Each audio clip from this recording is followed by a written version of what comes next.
back. She say my ticket ready, come pick it up. I say we're going to Miami, Manalo, at Sally's house in Rome.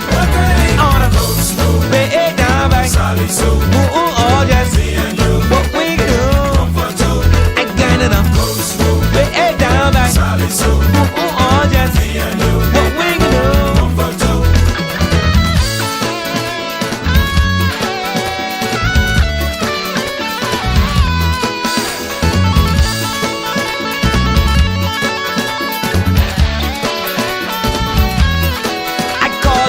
She texts me back.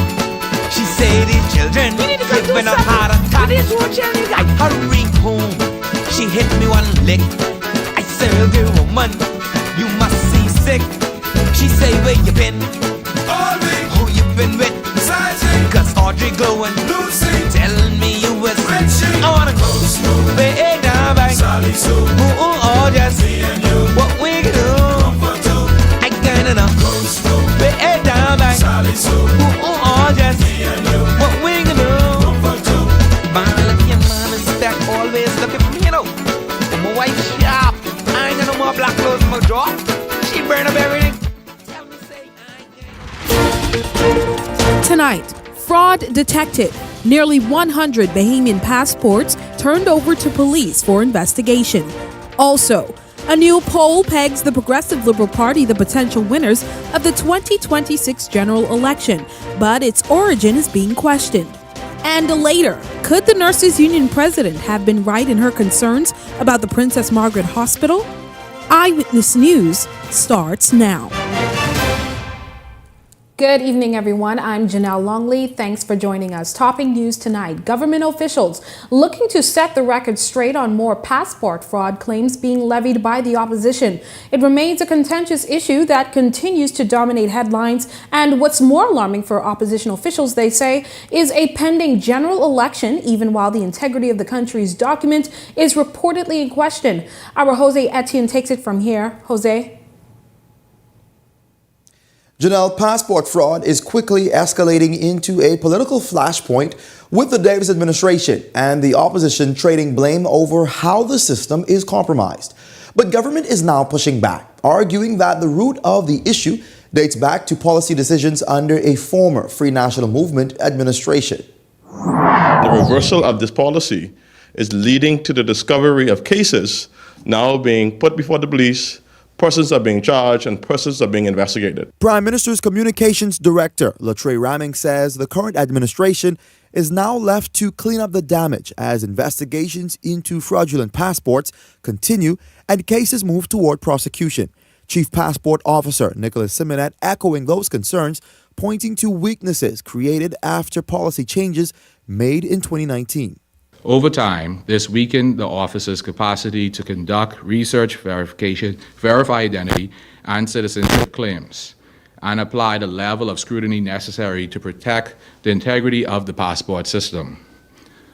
Upon identifying these vulnerabilities, immediate corrective actions was taken. The issue gaining fresh momentum after opposition leader Michael Pintard revealed in Parliament that more than 70 people were allegedly issued fraudulent passports between 2018 and 2024, tabling documents that sparked a heated exchange.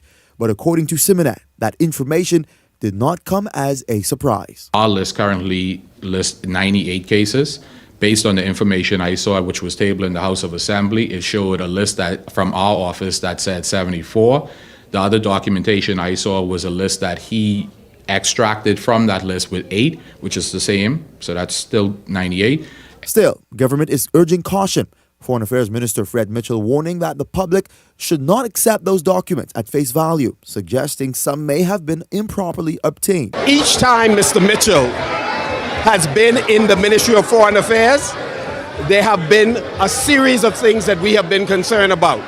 So I want to say clearly, we are interested in, one, the sovereignty of the Commonwealth of the Bahamas. 2, we want to make sure that bad actors, corrupt persons who are in the system are weeded out.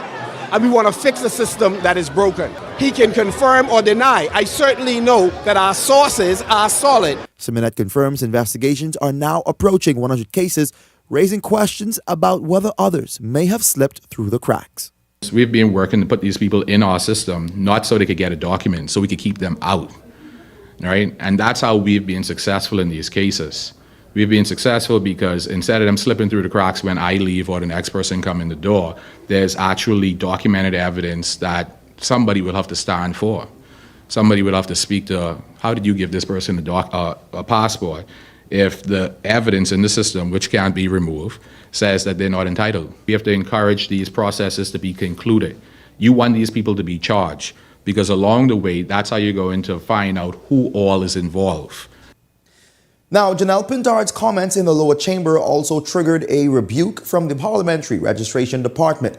Officials there say there is no need for political parties to cast doubt on a lawful process designed to protect the vote and uphold public confidence. Nonetheless, the opposition isn't backing down as its members accuse the Davis administration of doing little to nothing to protect the integrity of the country's passport. For now, back to you, Janelle. All right, thank you. That was our Jose Etienne live in studio for us. The Aircraft Accident Investigation Authority is now looking into the circumstances surrounding a crash that occurred today in Governor's Harbor, Eleuthera, involving a Beech 1900 aircraft with Bahamas registration C6-KRC, operated by Pineapple Air. Initial reports indicate that the aircraft had issues with its landing gear, which resulted in the aircraft becoming disabled on the runway after touchdown. There were 19 persons on board and no injuries have been reported. The AAIA is actively investigating this matter and is coordinating with its partner agencies, including the Civil Aviation Authority, Bahamas, and the Airport Authority. The authority in a statement said that a preliminary report will be made available within 30 days of the authority's website. While a poll shared by the Progressive Liberal Party Wednesday giving them an edge over their competitors, with a large majority still undecided. However, concerns of the legitimacy of the poll itself still looms. Devontae Hanna is on the story. New polling data commissioned by the Progressive Liberal Party is stirring political debate, but also raising questions about how much weight should be given to the results. The survey conducted in February by Public Domain was based on a sample of just 805 respondents, less than 1% of the country's approximately 196,000 registered voters. Still, the poll suggests the PLP holds a narrow edge heading into the next general election, with 38% support compared to 18% for the Free National Movement, while 29% remains undecided and 12% back the coalition of independents. On key issues like the economy and opportunity, the PLP also leading with support ranging between 41 and 44%, though again, a significant portion of respondents remain undecided. PLP candidate Michael Alkitis describing the results as encouraging, but says they also signal more work ahead. But what it says to us, with a large number of undecided, that means we need to continue to work, to listen to the public, to continue in this time left to implement our policy, and we need to reach those voters who might be undecided and seek to convince them that the work we've done so far from 2021 and the plans that we have going forward justifies their faith in us. But the poll is facing pushback from the opposition. The Free National Movement dismissing the results as self-serving in a statement, arguing it is an attempt to distract from what it calls the government's failures. Eyewitness News spoke with Public Domain President Mwale Raming, who confirmed his company conducted the survey. We've done many polls. We poll for many different organizations. We've been around for 16 years. And we've been polling for 16 years. Matt Aubrey, Executive Director of the Organization for Responsible Governance, says the focus should not just be on polling, but whether voters actually turn out on Election Day. Survey fatigue is a real thing, and so that number could be reflective of, and has been used in other different public services or numbers around that to reflect people's feelings on an issue here or there. What we know is that polls are really just one moment in time. Ultimately, what we think really matters is whether Bahamians are going to be informed and engaged and really ready to participate. We saw significant drop-off in the last election, and a lot of that could have been related to the timing and the circumstances, but it's not something you can take for granted. The date for the next general election has not yet been announced, though Prime Minister Philip Davis has said it is, quote, very soon. Devontae Hanna, Eyewitness News. Well, the Ministry of Foreign Affairs has issued a statement reassuring the public that Bahamian passports are certainly issued properly and lawfully. The ministry also noted that stricter standards have been applied at the passport office to prevent fraud following concerns raised over past practices. Well, Eyewitness News turned to social media posing the question, is the government addressing passport integrity responsibly? 26% of participants voted yes, officials are taking appropriate action. 71% voted no, more transparency or action is needed. 2% voted partially, but improvements are still required, and 1% voted not sure. Meanwhile, Foreign Affairs Minister Darren Henfield, who served in the Minnis-led administration, is also firing back at government officials regarding the passport fraud fiasco. He suggests the government is attempting to lay blame for what he calls a crisis at the feet of the Minnis administration. In a statement released moments before news time, Henfield argued that government had every opportunity and obligation to identify and correct it long before now. Henfield also raised issues with fraudulent immigration documents flowing through the system unchecked, despite reported regular meetings with key agencies involved. The Free National Movement is also urging the Davis administration to establish a fully integrated electronic verification system capable of cross-referencing passport applications against records held by the Registrar General's Office, the Department of Immigration, the National Insurance Board, and other government agencies. Well, now talking opposition politics, the Free National Movement gaining fresh momentum after ratifying its last two candidates, one of them being its leader and the other a man who officially closed 3 decades of service to law enforcement. Our Jose Etienne takes it from here.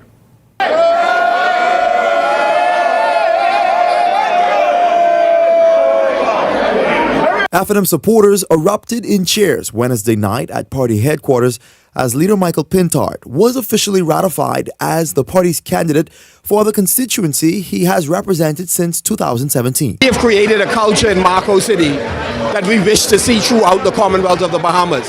We serve Bahamians of all political stripes. That's the reputation that we have. And so what we need is to end the level of tribalism that exists in the Commonwealth of the Bahamas and to find leaders who are prepared to work for all citizens. Also taking the stage was J. Leo Ferguson, a Michael native who closed out a 30-year career with the Royal Bahamas Police Force on the day of his ratification. Now, the retired officer is stepping into frontline politics, hoping to represent his hometown with the backing of the former FNM Member of Parliament who lost the seat in the 2021 general election. I was born in Betsy Bay, Ghana. My father is from Snug-Corner, Auckland. He's from Snug-Corner, Auckland. And that's from the Williamson and Ferguson family tree. And then I was the officer in charge of it for the last 3 years. So that means now I'm going back home. Ferguson's ratification comes just days before the party's campaign launch this weekend. He said the timing came down to one thing: first closing the chapter on his career in law enforcement. The idea is once you're a serving member, a public servant for the Royal Bahamas Police Force, you have to either complete your time or resign. I have dedicated my life as being a police officer. And in my heart, I will remain a police officer. So my thing was, let me commit it, let me complete it, have my honorary discharge, and now I'm here to serve the country. Ferguson is seeking to succeed outgoing MP Basil McIntosh, who has faced criticism over his tenure in the Southern constituency. But the newly ratified candidate says he does not want the race to be defined by party politics, but by people. Basil McIntosh has his issues, but I believe as a people we need to get together to get beyond the political divide and make it whereas we as a people take care of ourselves and not so dependent on government. But the thing for me is that without the people, there cannot be representation. He says the challenges facing Michael are real. Residents have long raised frustrations over limited flight services and deficiencies in basic utilities. These are easy fixes. Because if you add a third airlift into the Michael constituency, you literally alleviate the problem of that the flight is always full. The water problem in Lovely Bay, in Chesses, the potable water in Selena Point, no phone service in Selena Point. See, but these things can be fixed. So it's no sense to stand up here and just cry about what needs to be done, and we just have to go out and do it. With both men now ratified, the Free National Movement has formally completed its slate of candidates.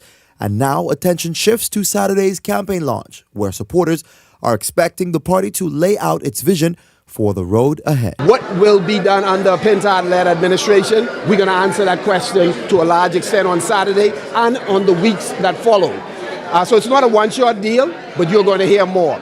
Secondly, you want to hear who are the persons that will form the new government and help transform this country. Who are the persons who will be working for you? We will answer that question. As the political temperature continues to rise, both major parties are intensifying their push to win over voters ahead of the next general election. Jose Etienne, Eyewitness News.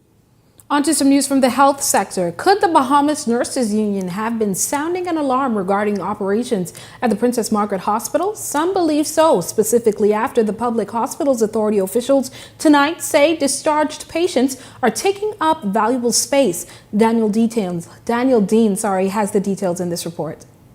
Families continue to leave their loved ones at Princess Margaret Hospital, with dozens of medically cleared patients blocking beds and delaying care for others.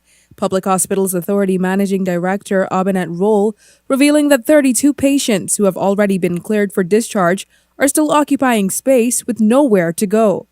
She says these patients, known as boarders, are adding pressure to an already strained healthcare system. What we have to do in those instances is we have to shuffle. So we have to find spaces that we call virtual spaces, meaning they're not really wards, but we have to make spaces and put beds there, sometimes trolleys and stuff, to be able to accommodate them to have the treatment because they can't go home.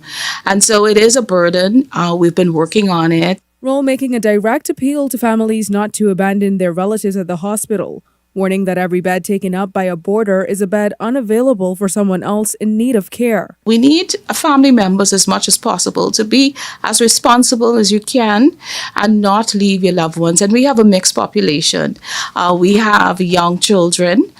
We have persons between 30 and 40. And then mostly, though, are those persons who are considered the geriatric age, those persons anywhere from 65 and above.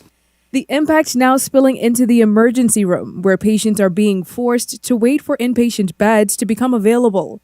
In recent weeks, dozens have remained in the ER longer than necessary due to limited space on the wards. But we really have a very sick population right now. The hospital emergency room is running anywhere between, in some instances, as high as 100 patients over the past 2 weeks that were in emergency room, and quite a bit of them needing admissions as inpatients. Right? Roll also pointing to a broader challenge, describing the country as having a very sick population, with a constant flow of patients entering the system daily. While officials say they are working to find long-term solutions to ease bed shortages, the immediate issue remains. Until patients who are cleared for discharge are taken home, the system will continue to back up. Danielle Dean, Eyewitness News. As retailers fare administrative difficulties with the April 1st reduction in VAT, Economic Affairs Minister Michael Halkitis says consideration will be given in the event their fares of late inland revenue returns are realized. Given the newness of the process, multiple grocers met with the Prime Minister Tuesday evening to voice reservations and raise questions about what the adjustment will look like. Everybody will be ready to do the change. And we agreed to continue discussing with them so that some of the administrative difficulties that they anticipate that they might have, we will be able to work with them to work through them. The minister claims the conversation was fruitful and that retailers in attendance, including SuperValue, were on one accord by the end. There's no VAT payable, and so it's just a few things that they, they have to do in terms of their accounting and their bookkeeping, etc. And we assured them that we'll work with them to make sure that they have the time needed to implement those changes. And so we came away with a spirit of, let's work together to make sure the Bahamian people get this benefit. In other news, Bahamian influencers could get the opportunity to turn their content into cash. This according to Director of Communications in the Office of the Prime Minister, Latrey Ramming, who says Prime Minister Philip Davis is getting ready to have a press conference to announce measures to ensure their content is monetized. Ramming says the press conference will lay the foundation. Next week, Sunday, the Prime Minister will invite influencers from across this country to discuss the monetization of how they could be paid on TikTok, on Facebook, and on Instagram. So this is a policy commitment by this administration. He's going to host that conference next week. He's going to have persons from the respective agencies and persons who are professionalized in influencers. So this is a commitment that the government wanted to do. The Prime Minister is committed to ensuring that Bahamians who are influencers, who are on TikTok, who are on Instagram, who are on Twitter, or any platform, have a pathway to getting paid for what they do. And next week, Sunday, that is the invitation by the Prime Minister to invite young and old persons to our platforms to discover how we could solve the issue of monetization and have our partnerships from our global partners who will be attending that conference and providing information. Well, tonight our Laurencia Smith is speaking with officials, breaking down the delays and next steps for the long-awaited Gladstone Road project. Here's that update. Where are works officials with the multi-million-dollar Gladstone Road improvement project? It's a question many drivers have been asking as traffic congestion continues to build along one of New Providence's busiest corridors. Tonight, the Ministry of Works senior highway engineer Francis Clark says the project is now in its final stage of the tender process, so short of construction.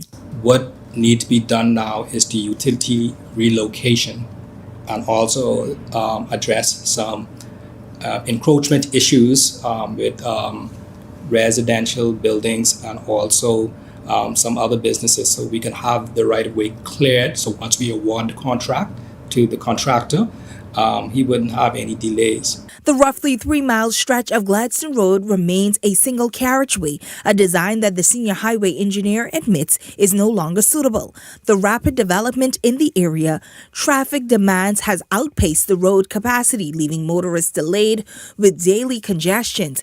While officials pointing to a plan, the ongoing delay has cost consumers time and fuel. You see that there's a long line and there's bottleneck. With the construction of a dual carriageway, you double the capacity of traffic, and also putting in five roundabouts, right? It would improve the level of services for people or motorists who wish to enter into the roadway safely. With the roadway lined with a number of businesses, he says the ministry has been engaging stakeholders as they finalize the plans for the upgrades. Some of the businesses wanted to install a roundabout at their locations, and we had to look at those to see if in fact it was warranted, and to determine if it's warranted we have to determine if that access generates a lot of traffic.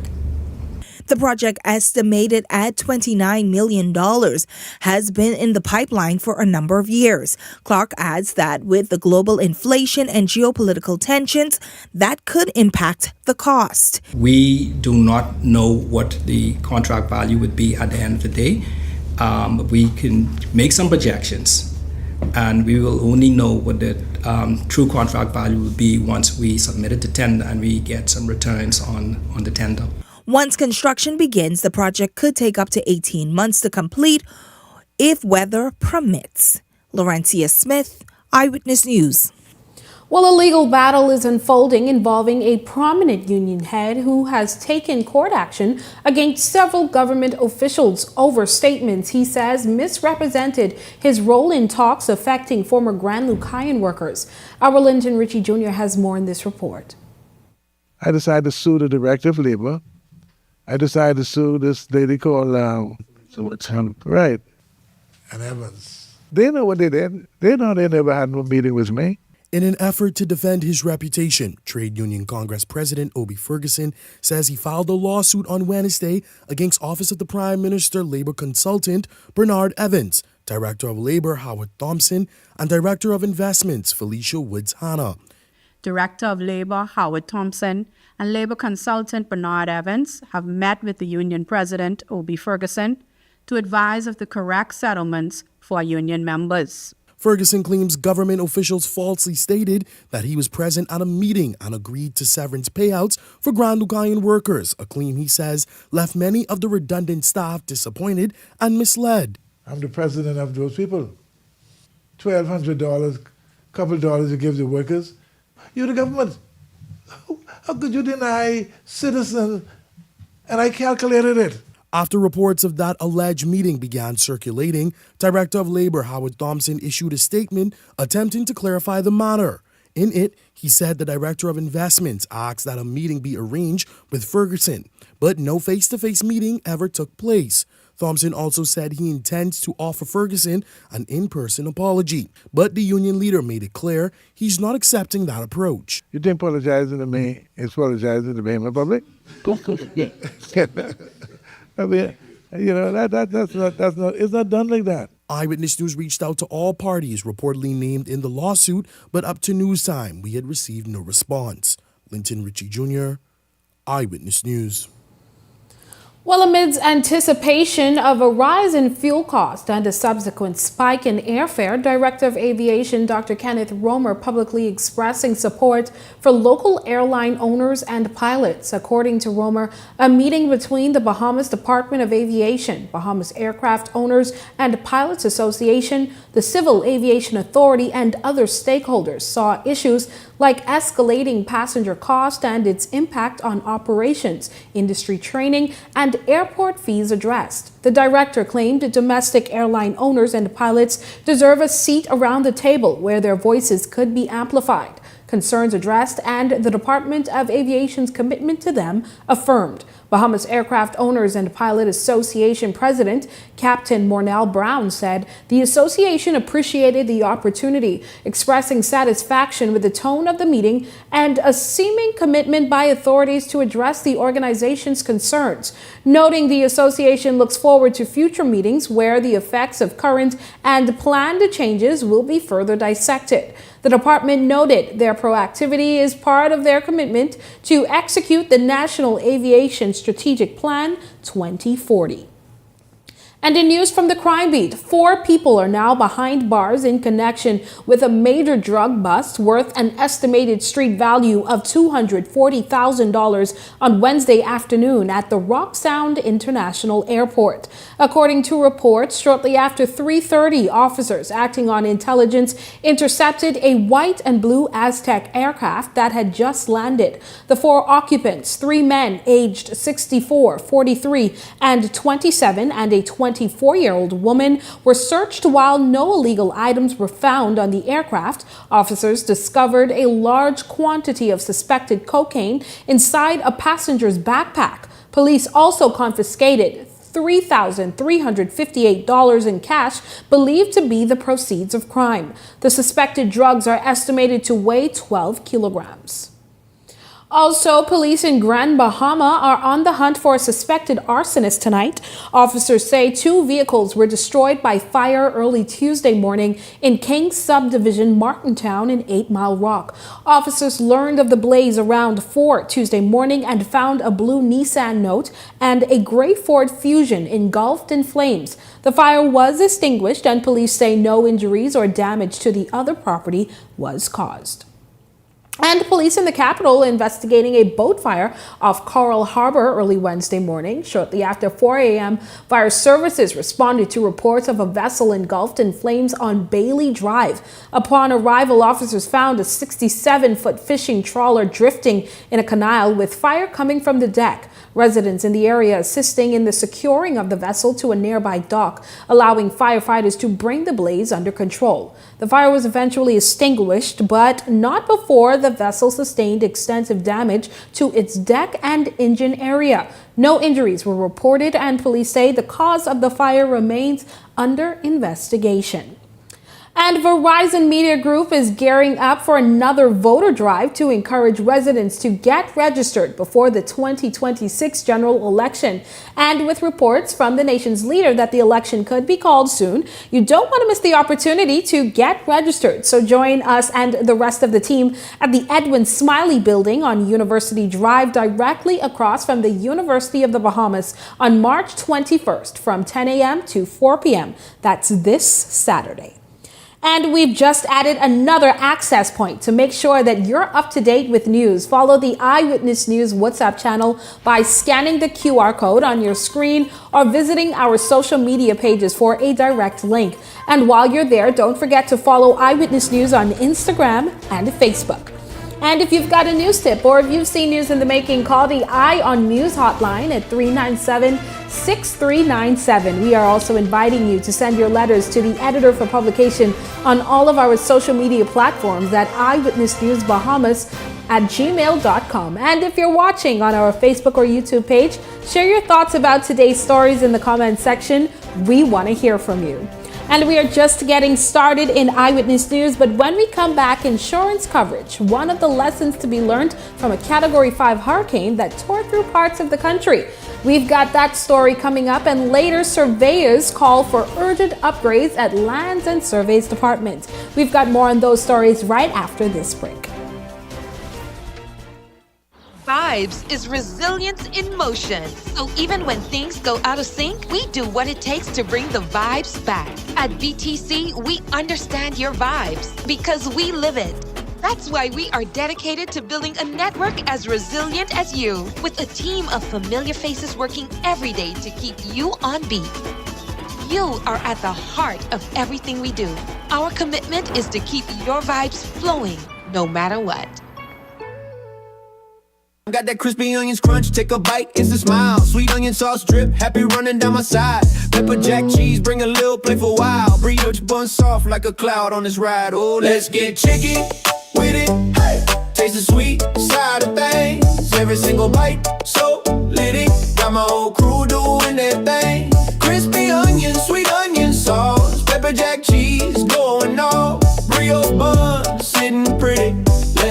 KFC, it's finger licking good. At BOB, we take pride in our business banking. I chose Bank of the Bahamas because it was a Bahamian-owned bank.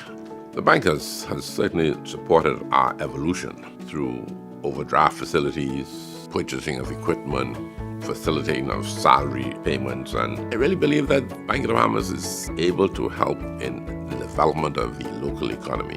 I would truly recommend the services at Bank of the Bahamas. Bahamian ownership in fly fishing is very important. Not only does it create opportunities for Bahamians, this is our industry, so we're proud of what we do. Opportunity is important. It's the story of my life, because with the opportunities, you can chart your own course. Prime Minister Davis and his team see the opportunities by providing these grants and what it can do for our country. It's just wonderful. And I'm glad to see these ventures working so that other people can get involved. This is real. Let's do it. Let's do it. Let's help ourselves. There are a lot of new opportunities in our country. We are building an economy that includes everyone. And you chose to come to BTVI. The best place to learn. Expanding and updating BTVI. It prepared me for the future to be an entrepreneur. And this is what this is all about. We are creating more opportunities for more Bahamians because opportunity is the key to success. The following is a paid political message brought to you by the Free National Movement. Bahamas, get ready. The momentum is building and the movement is rising. The Free National Movement official campaign launch. Join the excitement Saturday, March 21st at 7:30 p.m. at Bahamas. Watch the event live on Facebook and YouTube at our FNM 242 at 8 p.m. Be part of the movement. The FNM official campaign launch. Saturday, March 21st at 7:30 p.m. See you at Bahamas. That was a paid political message brought to you by the Free National Movement.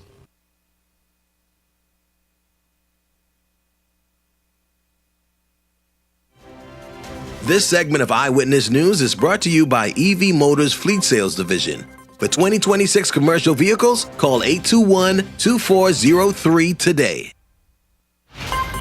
Welcome back. Here's a look at your Eyewitness News gas tracker. Esso gas station, the highest this week at $5.45 per gallon. Rubis gas station and the Shell gas station at the same this week, $5.31 per gallon. This is Eyewitness News, and welcome back. A court ruling in Grand Bahama is now under scrutiny after a businessman avoided jail time despite being convicted of carrying a loaded firearm inside a nightclub.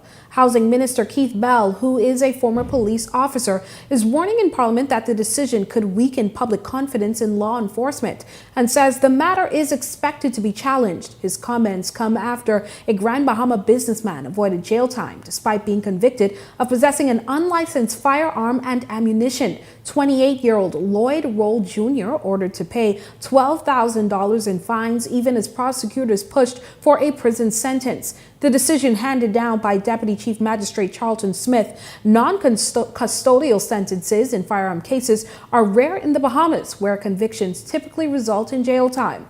Roll was found guilty following a full trial stemming from a March 21, 2023 incident at Zero Degrees nightclub in Grand Bahama. The court accepting prosecution evidence that a loaded unlicensed firearm was recovered from his waist while rejecting his claim that he had been framed by police. Loaded firearm, Madam Speaker, is involved in a public place, and when serious allegations against police officers have been disproven, the country is entitled to ask whether the outcome properly reflects the seriousness of the offense and the message we send out about illegal firearms. In that regard, Madam Speaker, I respectfully suggest that the Office of the Director of Public Prosecutions may wish to review this matter and consider whether further steps are appropriate in the public's interest. Because at the end of the day, Madam Speaker, our police officers must know that when they act lawfully and professionally, this country unequivocally stands behind them. And the truth is that the work of the Royal Bahamas Police Force is showing results. Crime numbers, Madam Speaker, are trending downward because officers are out there every day and night working hard and keeping our communities safe. Well, it's been 6 years since the COVID-19 virus brought the world to a standstill. And while the pandemic has been declared over, medical professionals are now warning of a growing health crisis linked to its long-term effects. Our Rebecca Bain has the details. Since 2019, the Bahamas has recorded more than 38,000 COVID-19 cases. And now, doctors say some patients may be facing long-term health complications. Cardiologist Dr. Midhoon Kamar warns that as many as 2 in 5 former COVID-19 patients could develop heart-related issues. Since COVID-19 pandemic, we have seen an increase in heart disease, either in patients who already had heart disease or also in those patients who are previously well, who came with new heart conditions. Although the World Health Organization declared the pandemic over in 2023, doctors say long COVID is still a growing concern. It refers to symptoms that last 3 or more months after infection, and in some cases, they can worsen over time. Long COVID causes irritation or inflammation to the blood vessels and the heart.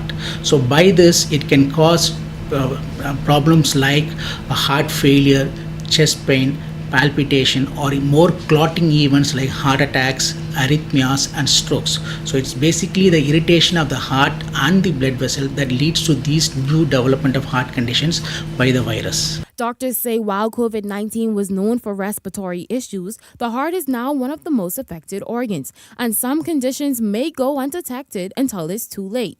Dr. Kamar also says COVID-19 may have accelerated vascular aging, particularly in women between 45 and 60. He adds that risk linked to vaccines remain low compared to the virus itself. Vaccine have a small proportion of heart disease. Mainly we call it as vaccine-induced myocarditis or heart failure. But those are very small proportion when compared to the overall individuals that are vaccinated. And also the severity is also mild and they tend to recover earlier. Meanwhile, ENT specialist Dr. Charles Johnson says some patients are still dealing with lingering issues affecting their senses. A lot of people have still had a lot of smelling issues, right? Decreased smell or complete loss of smell. And as far as allergies go, hypersensitivities including dust, pollen, pets, dander, you name it, temperature changes, they have been having more allergies since that time period. And what may start as a minor problem can quickly become serious if left untreated. You have sinuses that, once chronically inflamed, can actually lead to polyp formation. And these polyps form inside of the sinuses, and they can cause further obstruction and actually worsen symptoms. They can actually erode bone sometime and cause acute infection. Doctors are now urging the public, stay alert and take your health seriously. Rebecca Bain, Eyewitness News. Well, hundreds of Bahamians died because of the COVID-19 pandemic, and as mentioned before, this week marks 6 years since the virus made its debut here in the country. And though Insurance Commission Superintendent Dana Munnings-Gray recalls it being a tragic time, she claims there's one important component to consider before similar disasters. Okay, so when we look at life insurance, again, during COVID-19, we would have had family members that would have passed away, devastating events, and even persons from day to day we recognize. You would see the stakeout, the cookouts because of medical illnesses and so forth. And with insurance, obviously that is a risk transfer mechanism. It allows you the peace of mind to say you don't have to worry about the level of coverage or even absorbing the risk yourself, but you actually have an organization or a policy, a contract that will take some of the risk for you.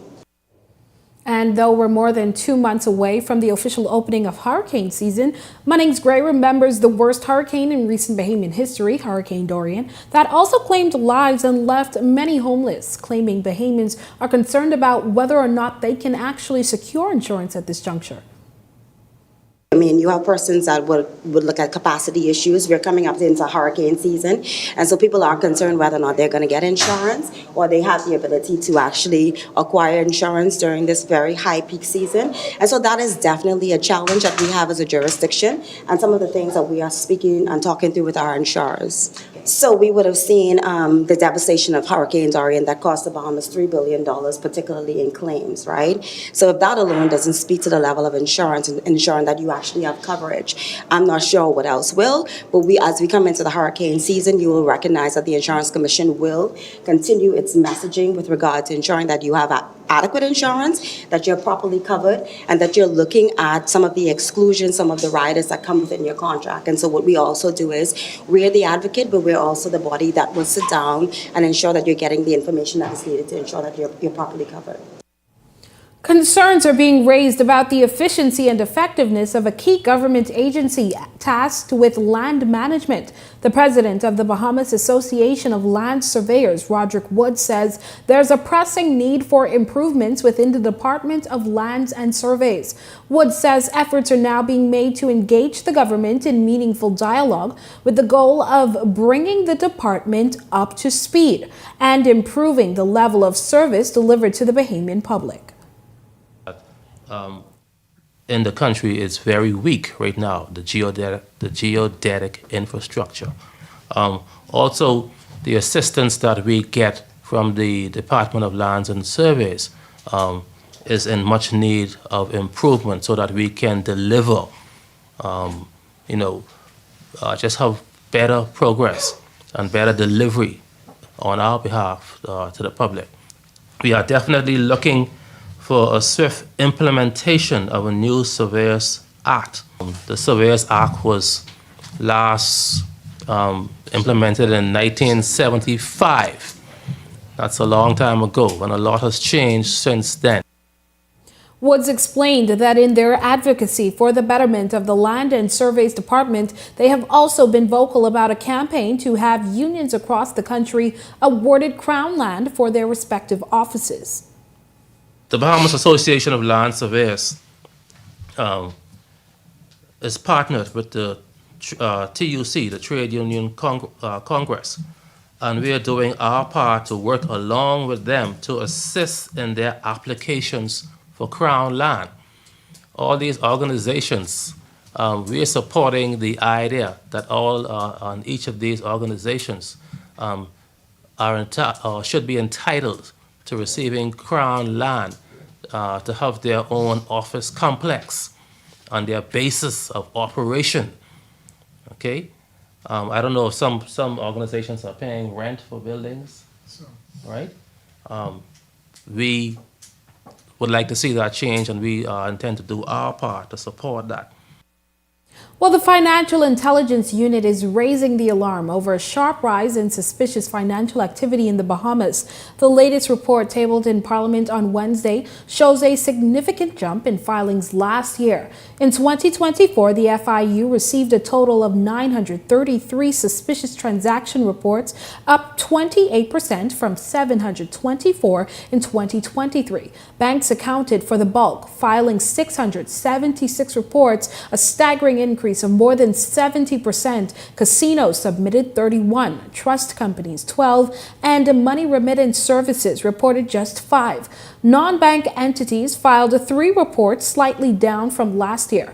The agency also handled 68 requests for assistance from foreign partners, with the United States, Cayman Islands, Germany, and Malta leading the way. Domestically, it received 71 interagency requests over the year. The FIU opened 419 new cases, while closing 942 cases carried over from previous years. Officials say the rise in reports reflects heightened vigilance across the financial sector and underscores the agency's commitment to tackling financial crimes through careful review and collaboration. Established in 2000, the FIU has the authority to collect and analyze suspicious financial activity, including freezing accounts when requested by law enforcement or foreign intelligence agencies. The FIU says it will continue working closely with local and international partners to safeguard the financial system and maintain public confidence.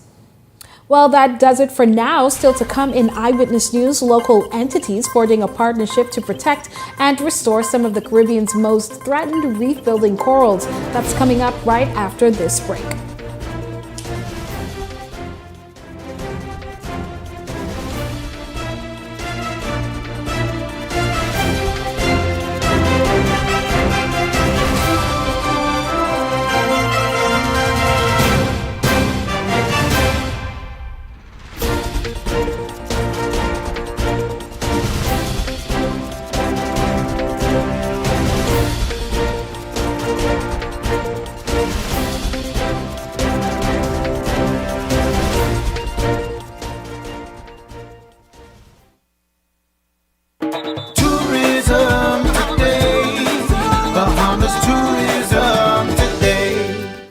For this year's upcoming Long Island Mutton Festival, Director of Family Island Development for the Ministry of Tourism, Bernadette Bastian, gave us a glimpse at what festival goers can look forward to. The Long Island Mutton Festival is a signature event of the Ministry of Tourism.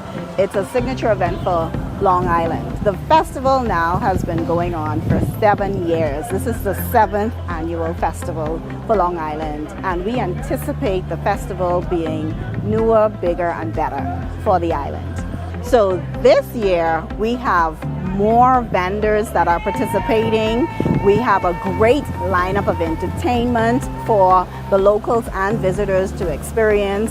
We have the Young Chef competition that we're introducing to the festival this year, as well as we have celebrity chef demonstrations from Chef Andrew Fox, who's a local, who's a native of Long Island, and of course, Chef Mario Adley from the University of the Bahamas.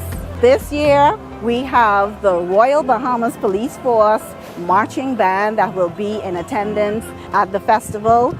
We have a great lineup of entertainers as well. We're expecting our headliner, Funky D, to grace the crowd with his presence and bring the energy to the festival. The festival will take place in Salt Pond, Long Island, and this is supposed to spark great economic activity for that settlement. Of course, we're going to be having persons from all over Long Island come to the festival. We're expecting a good number of visitors as well. The Long Islanders Association has endorsed this event, so they will be there in great numbers to participate this festival this year. For more tourism updates, visit Tourism Today or Bahamas.com. I'm Michael Miller, and this is Tourism Today.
Now is the time to spring into savings with the specials at Super Value and Quality Supermarkets. Kraft macaroni and cheese, 5.5 ounces, 89 cents. Mega Malt, 11.2 ounce can, 99 cents. Bone-in chicken breast, $1.99 per pound. Green cabbage, 99 cents per pound. Sweet cantaloupes, $2.99 each. The savings you are craving are on special at Super Value and Quality Supermarkets.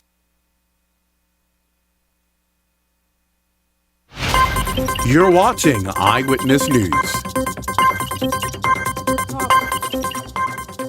Welcome back. The MSC Foundation and the Perry Institute for Marine Science have strengthened their partnership to protect and restore some of the Caribbean's most threatened reef-building corals. Last month, a team of senior marine scientists and coral specialists from PIMS traveled to Ocean Key, marking a major milestone in the collaboration with an exchange of coral aimed at boosting nursery diversity, improving genetic resilience, and supporting reef recovery across the Bahamas. During the visit, PIMS scientists worked alongside the MSC Foundation's Marine Program Manager to expand coral nurseries under permits granted by the Department of Environmental Planning and Protection. The team transported 250 coral fragments, including staghorn and fused staghorn species, to Ocean Key using temperature-controlled containers to ensure safe transfer. The additions have expanded the offshore nursery to 637 fragments. Officials say the expanded effort will strengthen coral restoration capacity and improve the long-term resilience of reefs across the region. Well, still to come in Eyewitness News, our Laurencia Smith is back right after this break with more sports updates. Good evening, Janelle. Well, our Olympian and world record holder says she is ready. I'll tell you more about it as Team Bahamas is set to represent the country at the 2026 World Athletics Indoor Championships. Welcome back to The Movement, your energy and transport briefing. Across the islands, MOET is helping Bahamians take control of their future through the Post Office Savings Bank. It's simple, reliable, and designed for everyone, no matter which island you call home. The post office isn't just for mail. It's also home to a hidden gem called the Savings Bank. With just $3.15, you can make a huge difference towards your future finances. Come, let me show you how it works. Saving doesn't have to be complicated. From first-time savers to parents planning ahead, the Post Office Savings Bank has been helping Bahamians put a little aside, safely, securely, and close to home. The Post Office Savings Bank is a thrift bank established by the Bahamas government to assist all Bahamians to save. Opening an account is easy, and the bank is designed for everyone, no matter your goals, an upcoming trip, school expenses, or just a little peace of mind. It's completely free to save with us. There are no fees attached to your accounts. There's no service fee, no VAT fee, and no withdrawal fee. Plus, our interest is unbeatable, 5% on all of our accounts. We are also located on every family island where our post office is. No complications, no hidden fees. Just a simple, reliable way to save at your pace wherever you are. You just have to be a Bahamian citizen or Bahamian resident. All you need is a passport, voter's card, or driver's license, and an NIB, and a minimum of $3 to open an account. We offer 3 different types of accounts: organizational, which is a non-profit, individual account, and joint account. I'm Erin Scavella, and this is The Movement, your energy and transport briefing. Small steps today can turn into big savings tomorrow. Start saving, start simple, and start right where you are. Tasha, what you saying? Girl, right here, rushing to catch J.S. Johnson. I gotta renew my insurance. Oh, I with JSJ too, but I don't wait in line. I just pay online. Stop it. How you do that? Just email info@jsjohnson.com and say, sign me up for the online service center. They'll reach out and hook you up. You ain't never have to stand in line again. Amen to that. Save time. Pay online. Sign up for J.S. Johnson's online service center today. Insurance, peace of mind. Get ready, Grand Bahama. Freeport Fashion Week is back, and it's bigger, bolder, and bursting with color. From show-stopping silhouettes to unforgettable runway moments, local designers take center stage as dreams come alive at the Stoned Crab Tano Beach. Don't miss the opening night fashion show on March 20th at 7 p.m. Tickets are on sale at the Grand Bahama Port Authority headquarters and the Stoned Crab Restaurant. All proceeds will go to support sewing and fashion programs at our local high school. Freeport Fashion Week 2026. Dream in color. The following is a paid political message brought to you by the Free National Movement. Bahamas, get ready! The momentum is building and the movement is rising. The Free National Movement official campaign launch. Join the excitement Saturday, March 21st at 7:30 p.m. at Bahamas. Watch the event live on Facebook and YouTube at our FNM 242 at 8 p.m. Be part of the movement. The FNM official campaign launch. Saturday, March 21st at 7:30 p.m. See you at Bahamas. That was a paid political message brought to you by the Free National Movement.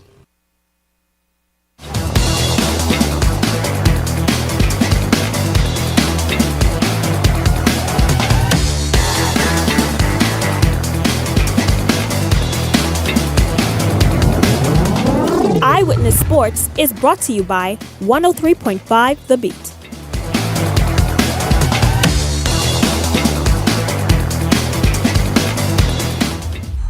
Welcome to another edition of Eyewitness Sports. I'm Laurencia Smith. Thanks for joining us. Topping sports tonight, we're trackside. So we're just a few hours away from the 2026 edition of the World Athletics Indoor Championships over in Poland. Now, the 242 have a 5-member squad representing the country at the championships, and among them is Olympian and world record holder in the women's 60-meter hurdles, Devin Charlton, and she's aiming for her 3rd straight title in the event. Now, she first claimed gold and set a world record of a time of 7.65 seconds in Glasgow in 2024. Then she returned last year over in China to secure another title with a time of 7.72 seconds.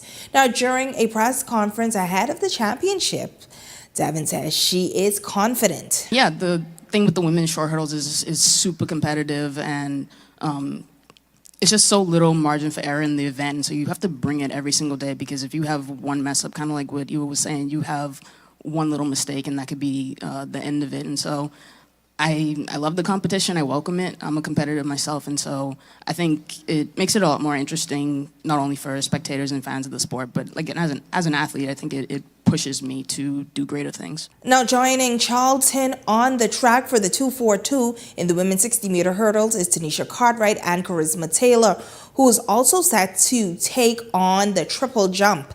Over in the men's event, multi-event athlete Kendrick Thompson will tackle the heptathlon, while Taj Brown will line up in the men's 60-meter hurdles. The squad is being led by Coach Bernard Roll, so definitely stay tuned to Eyewitness Sports for all of the latest highlights from the championships. Now let's turn our attention over to the University of the Bahamas. The UB men's soccer team bouncing back from an early shocker to beat the Dynamos FC 2-1 in a recent Bahamas men's soccer league clash. The Dynamos struck first, but UB equalized in the 13th touchdown. UB held on to claim the win. UB improved to 9-3-1. It's very important because this was a tough game, probably one of the hardest games of the season, so we had to put in the fight, and this gives us momentum in going into our next game, so it's really good that I'm capable to be the striker for this team, and it shows that I can step up in big games, so it's really important that we get these 3 points. Their next matchup is against the Renegades, set for this weekend over at the Roscoe Davies Soccer Field. Well, that's a quick look at sports at this hour. I'm Laurencia Smith. Stay tuned for more news on the other side of the break. The Fox Foundation proudly presents the keynote speaker for the 3rd Annual Women's Entrepreneurship Initiative, this March 19th at 7 p.m. at the beautiful Bahamas Resort. Get ready to be inspired by Randy Zuckerberg, tech innovator and the creator of Facebook Live. She revolutionized real-time digital engagement, empowering individuals and brands to broadcast instantly to global audiences. And now she brings that innovation and insight to the Fox Foundation's 3rd Annual Women's Entrepreneurship Initiative, March 19th at 7 p.m. at the Bahamas Resort. Under this year's theme, Give to Gain, join us for a night designed to inspire growth, spark opportunity, and strengthen the future of women in business. Play for fun, not for funds. In the Bahamas, we play hard, but we live smart. We love a little competition. A little excitement, a little thrill. And at Island Luck, gaming is all about entertainment. Shared moments, celebrating the wins, and enjoying the experience. The key is simple. Play for fun, not for funds. When you set a budget before you start, and know your limits, you stay in control. And when you're in control, the game stays what it's meant to be. Fun. So play for fun, not for funds. Must be 18 and over. Island Luck reminds you that it's only a game, so please game responsibly.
Welcome to Paradise Premium Foods, where exceptional taste meets everyday convenience.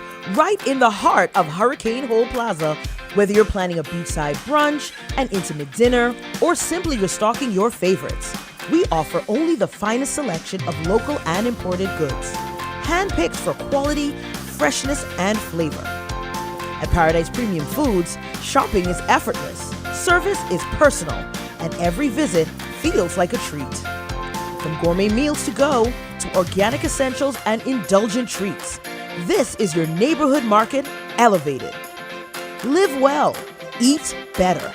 Discover Paradise Premium Foods, now open at Hurricane Hole Plaza, Paradise Island. Paradise Premium Foods. Taste the difference.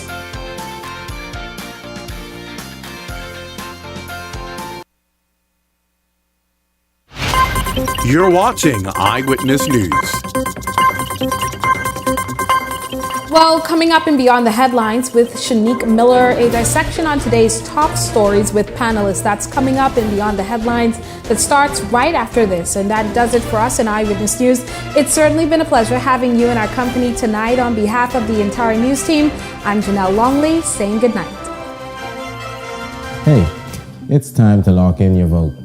Your vote is your power. With the new boundaries in place, you may need to transfer or confirm your voter registration. And if you have never registered or didn't plan to vote, don't get left out on one of the most important decisions of your future.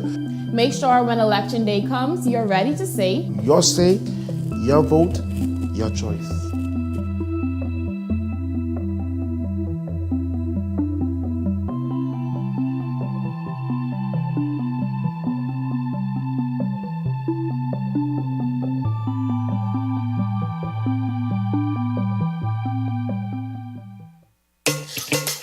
Wealth should not only belong to a select few.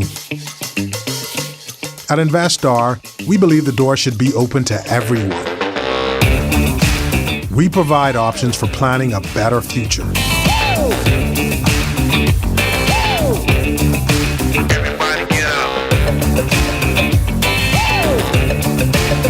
Our investment funds are designed to assist you in reaching your long-term financial goals.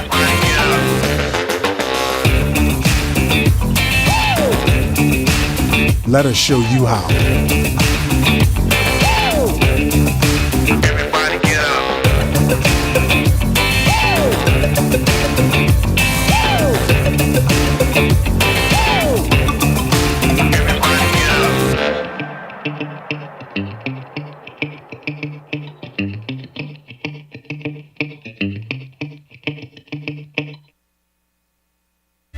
Once something becomes the common behavior, it is the common behavior. When you operate at that level, personal emotions simply cannot float to the top. For the average normal person that goes to the store, things like that affect us. They must be judicious in the execution of their duty. But I think whatever the nurses want, give it to them. Pages, you know, you do everything on your phone now. You see how old he is? What are we walking back? That Bimini is no longer an island? That's okay, not because what he was trying to he also. say. Carla, I don't even know what Red Basket anymore either. What do y'all people say?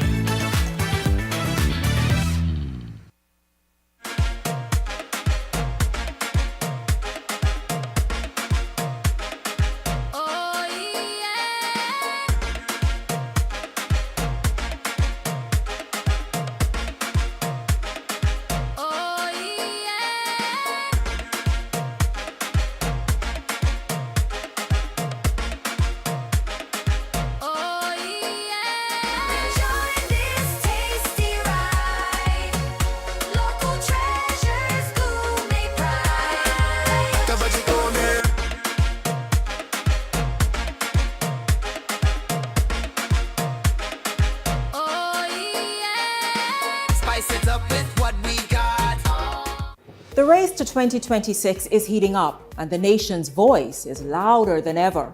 Here on Beyond the Headlines, we're checking the mood, the momentum, and the message of the people. I'm Shanique Miller. Each week, we're taking the temperature of the electorate to see what's really driving the nation. Who's connecting? Who's cooling off? What issues are heating up ahead of 2026?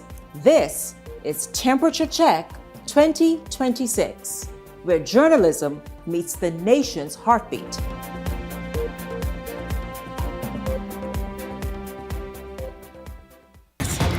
Superb audio and video production capability, digital LED wall, full lighting grid, and about 124 seats to accommodate a full studio audience, with so many other features. Make us your home for your next concert, conference, and so much more. Honestly, the possibilities are endless. Here at ILTV Studios, we'd love to bring your next event to life. So what do you say? Do you want our space?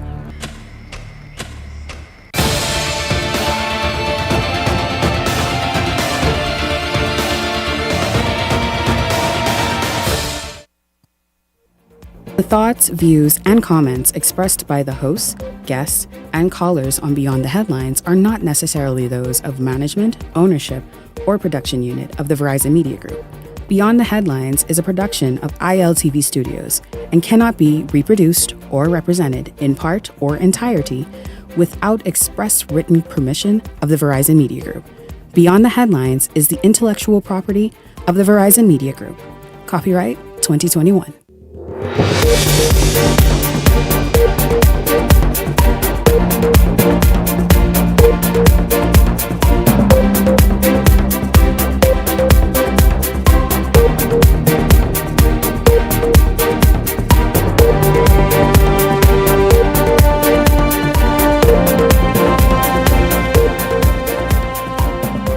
Coming up, with a general election looming, the opposition is questioning what they say is an alarming rate of fraudulent passports in the hands of the people who don't qualify to hold one. Tonight, the government is speaking out, defending what they say is an enhanced, strengthened system that's working. Also tonight, Pineapple Air's landing gear collapses at the Governor's Harbour International Airport. The issue that plagued the airline caused major delays, including delays hours long for an American Airlines flight. The PLP boasting of a result and the new results of a poll that the FNM, now also coming up, has 41 ratified candidates. We have all of that. I'll clarify all that for you. That's two different stories. I'll talk about that as well this evening, coming up on tonight's show. This is Beyond the Headlines. Good evening. I'm Shanique Miller.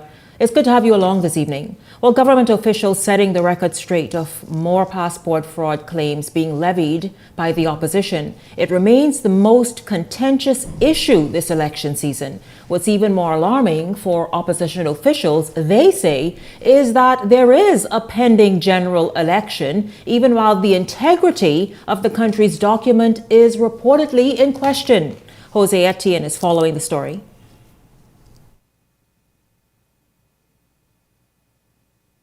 Janelle, passport fraud is quickly escalating into a political flashpoint with the Davis administration and the opposition trading blame over how the system is compromised. But government is now pushing back, arguing that the root of the issue dates back to policy decisions under a former Free National Movement administration. The reversal of this policy is leading to the discovery of cases now being put before the police. Persons are being charged and persons are being investigated. Prime Minister's Communications Director Latre Raming says the current administration is now left to clean up the damage as investigations into fraudulent passports continue and cases move toward prosecution. Chief Passport Officer Nicholas Simonet echoing those concerns, pointing to weaknesses created after policy changes made in 2019. Over time, this weakened the office's capacity to conduct research, verification, verify identity, and citizenship claims, and apply the level of scrutiny necessary to protect the integrity of the passport system. Upon identifying these vulnerabilities, immediate corrective actions was taken. The issue gaining fresh momentum after opposition leader Michael Pintard revealed in Parliament that more than 70 people were allegedly issued fraudulent passports between 2018 and 2024, tabling documents that sparked a heated exchange. But according to Simonet, that information did not come as a surprise. Our list currently lists 98 cases. Based on the information I saw, which was tabled in the House of Assembly, it showed a list that from our office that said 74. The other documentation I saw was a list that he extracted from that list with 8, which is the same, so that's still 98. Still, government is urging caution. Foreign Affairs Minister Fred Mitchell warning that the public should not accept those documents at face value, suggesting some may have been improperly obtained. Each time Mr. Mitchell has been in the Ministry of Foreign Affairs, there have been a series of things that we have been concerned about. So I want to say clearly, we are interested in, 1, the sovereignty of the Commonwealth of the Bahamas.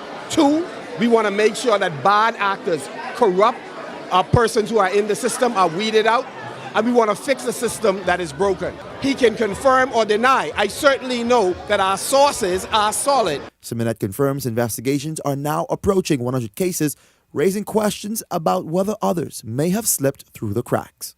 We've been working to put these people in our system, not so they could get a document, so we could keep them out, right? And that's how we've been successful in these cases.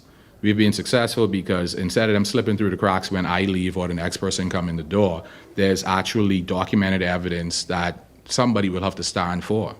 Somebody will have to speak to, how did you give this person a passport if the evidence in the system, which can't be removed, says that they're not entitled? We have to encourage these processes to be concluded. You want these people to be charged, because along the way, that's how you're going to find out who all is involved. Now, Janelle Pintard's comments in the lower chamber also triggered a rebuke from the Parliamentary Registration Department. Officials there say there is no need for political parties to cast doubt on a lawful process designed to protect the vote and uphold public confidence. Nonetheless, the opposition isn't backing down as its members accuse the Davis administration of doing little to nothing to protect the integrity of the country's passport. For now, back to you, Janelle. Removed off. Meanwhile, former Foreign Affairs Minister Darren Henfield, who served in the Minnis administration, is firing back at the government regarding passport fraud.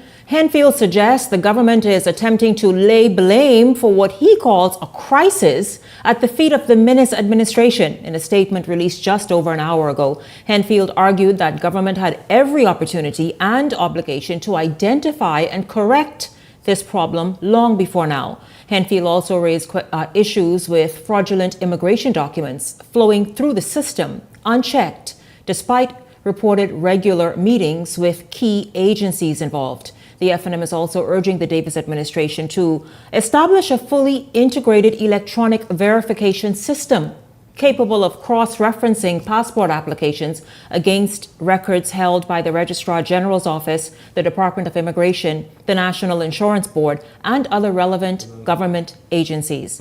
Well, right now, this evening. We heard from him a moment ago in that report, but this is important for us, particularly as everybody says, months out from a general election. What is happening with the integrity of the passport? Is there an issue, or is it just much to do about a little bit? We'll hear about that right now this evening. Welcome to Beyond the Headlines, Latre Raming. It's good to have you here, Latre. This is very serious, Latre, what's being said. You heard the leader of the opposition. You heard the former Minister of Foreign Affairs talk. You even heard the leader of the opposition say he questioned the Minister of Foreign Affairs, whom the Passport Office comes under, Fred Mitchell, saying every time he's held this position, there have been issues where question marks follow.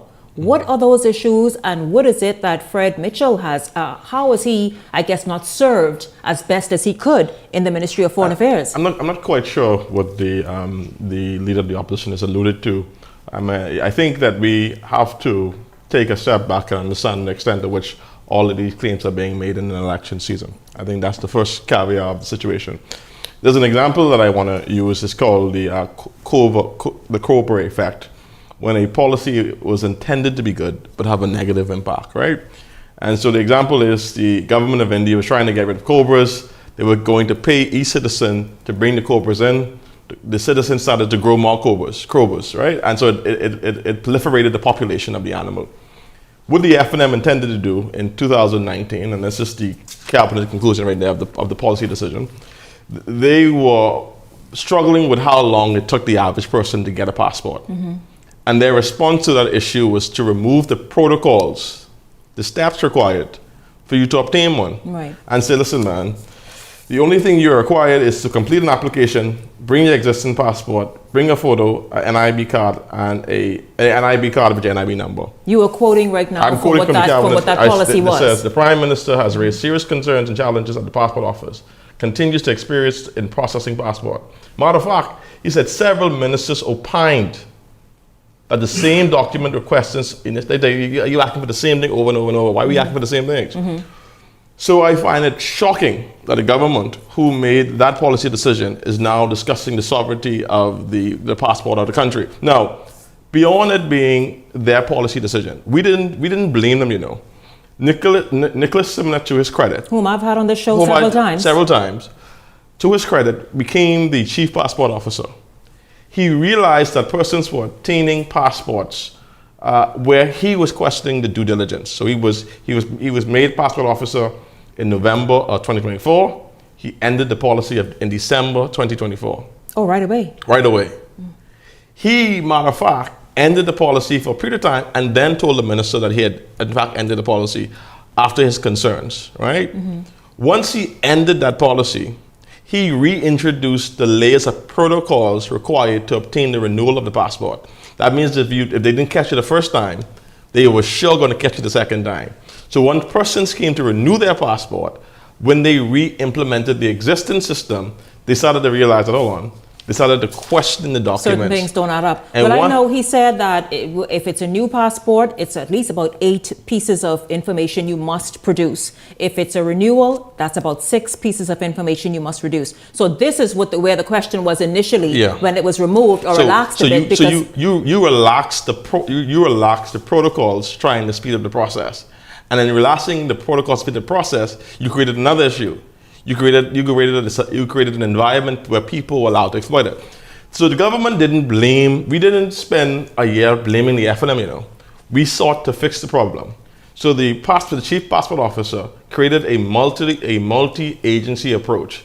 He said, listen, I can flag these issues, I can notify the Department of Immigration, I can notify the registry department. So once it's flagged, the registry department immediately takes those names in question off of the register for due diligence. So because you see, the former Minister of Foreign Affairs is asking for that multi-agency relationship to be established. It already exists. I mean, he was the minister. He didn't want it at the time. He had ample opportunity to build the type of passport system he wanted. Now he's no longer the minister. He has this grand awakening of ideas.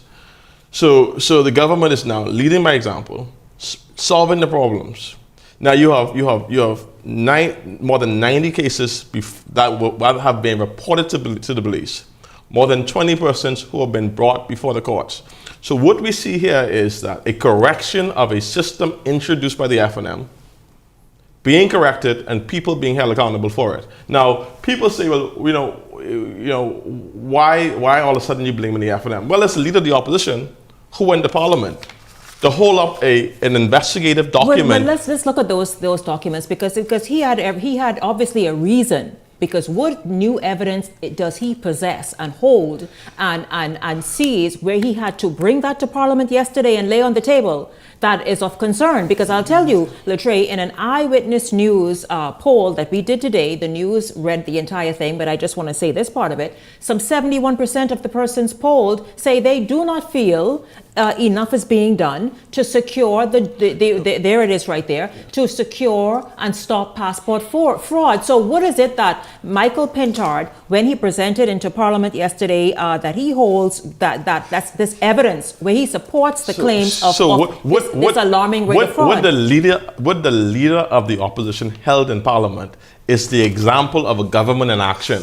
He held in Parliament the list of names before the police officers being charged by the government. So those names have already been flagged. They've already been flagged and sent to the police. Investigated or prosecuted. They have either been prosecuted, investigated, or under investigation. So he went into Parliament on the assumption that he was given some new information to the public. But hold on, wait. So you're saying every name on those documents he had, because I think one of my technical producers in the back showed it to me just before airtime, that those names are people who have been flagged already, submitted to the police, prosecuted, or being investigated already. Those are the names. So and you know what is so disingenuous about it? The leader of the opposition started off by saying there was 300 persons. And then he was challenged on the number. And then he said, no, it ain't 300, it's 250. And then he was challenged again. He was challenged to table the documents in Parliament so they could see what he was referring to. When he tabled the document, the document had 74 names. It was a document that was 1 year old. By that time, more persons is now at 90 because to the chief passport officer's credit, he's identifying the fraud. He's referring it to the police. People are being charged. That is an example of a system in work. What about the leader of the opposition and say, wait a minute, not only do they have fraudulent passports, those names, I think the 70-something, are on the voters' register. What about that? Because they are linking all of this to the fact that to the belief that the PLP is trying to pad that register in its favor. I don't see what example or evidence you would have of a government that is putting people before the courts is trying to steal an election. Two things can be true. It can be the government is trying to send people to jail, and at the same time the government is trying to steal an election. And I think what is so disingenuous, the leader of the opposition is prepared to burn the reputation of the Bahamian passport in the global community to score political points. And that is the reckless and most dangerous thing you could have, because what he should be doing, he should be standing on the side of the passport office, doing their due diligence, and rightfully calling for more. But what he's prepared to do is to burn the reputation of the Bahamas to win the government. And I think that's the irresponsible thing. This has been floating about now for several months, Latre, since last year, and even before that, questions about giving away citizenships, and now the passport is really the hot button issue. What is that? Seriously, what does this doubt and this level of doubt do for the reputation of the Bahamas internationally or even regionally? So let's accept that fraud as a pretensive crime exists in established democracies, large economies, small, and it exists. Yeah. The failure would have been the existence of fraud and not detecting it and prosecuting it. That's where the failure exists. Do we need to build on the system? Yes. Are we identifying the fraud? Absolutely.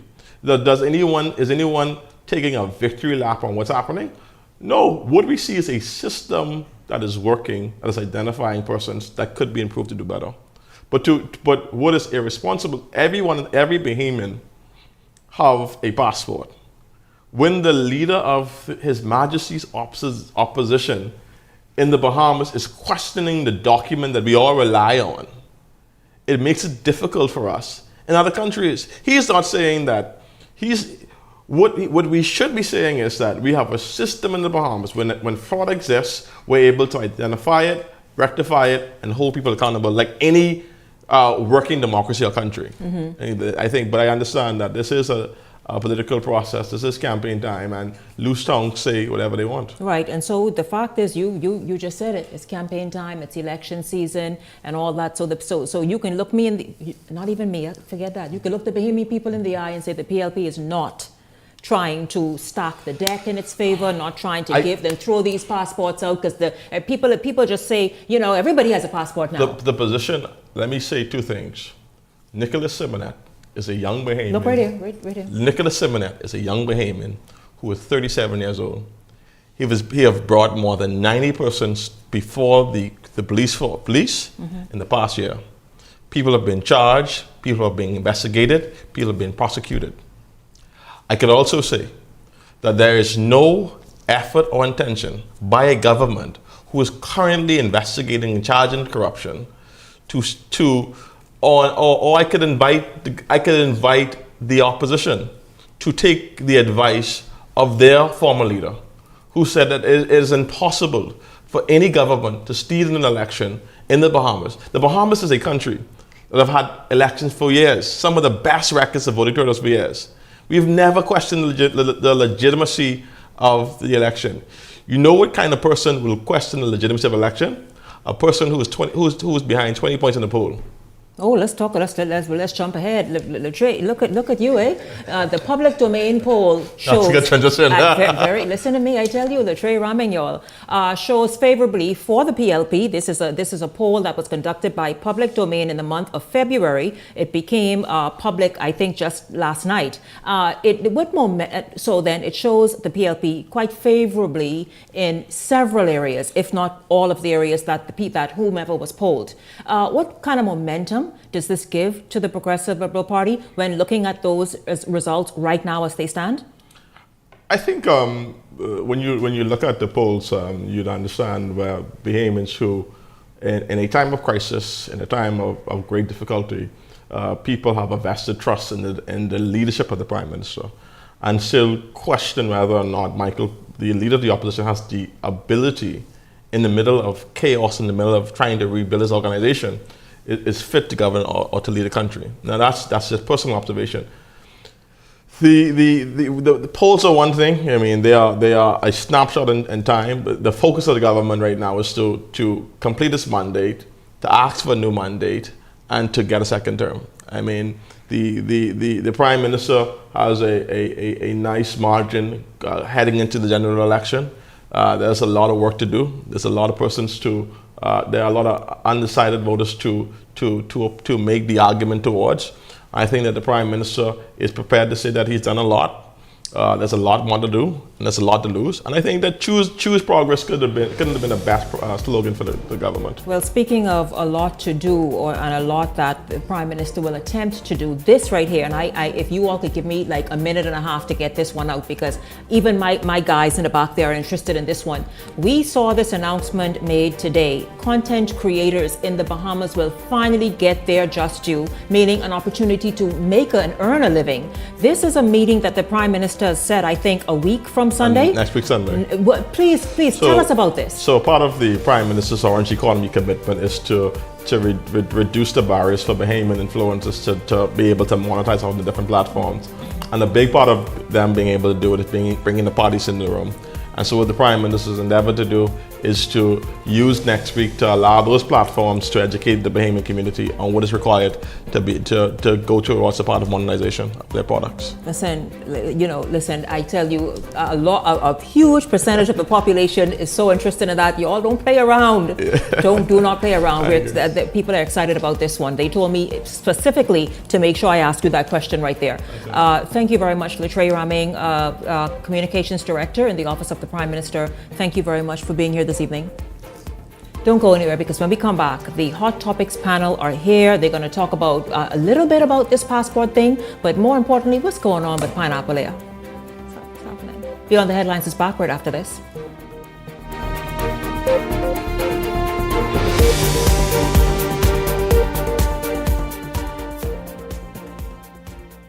Hey, it's your boy Charlie Bahama here at Superwash, Superwash's newest spokesmodel, and I'm here to tell you about Superwash's large capacity washers and dryers for all your big loads. I know I see that Charlie Banana coming here just now. Uh-oh. Luckily, it's also big enough for me to hide it. I thought he was right over here where these large capacity washer and dryers is. They're big enough now to handle your big loads, you know. Yeah, like your comfort on your blanket. But just look at us. Somebody forget to turn on the dryer. Oh, stop!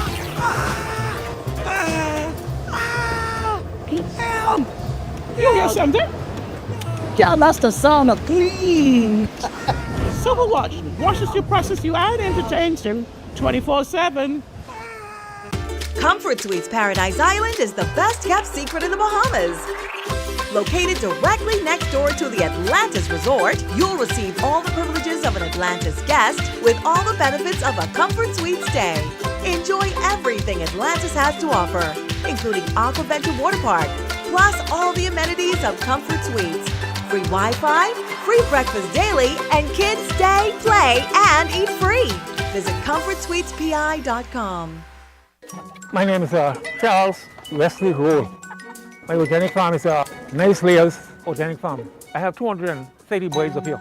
I give them fresh water, pumpkin, lettuce, cabbages, all the vegetables. Anything what I eat, they eat. Right now we sell the eggs for $7 a dozen from Monday to Friday. On Saturdays, you can get 4 dozen eggs for $21. I'll be located on Jamaica Road, western side, Silverstone Primary School. Hey, it's time to lock in your vote. Your vote is your power. With the new boundaries in place, you may need to transfer or confirm your voter registration. And if you have never registered or didn't plan to vote, don't get left out on one of the most important decisions of your future. Make sure when election day comes, you're ready to say, your say, your vote, your choice.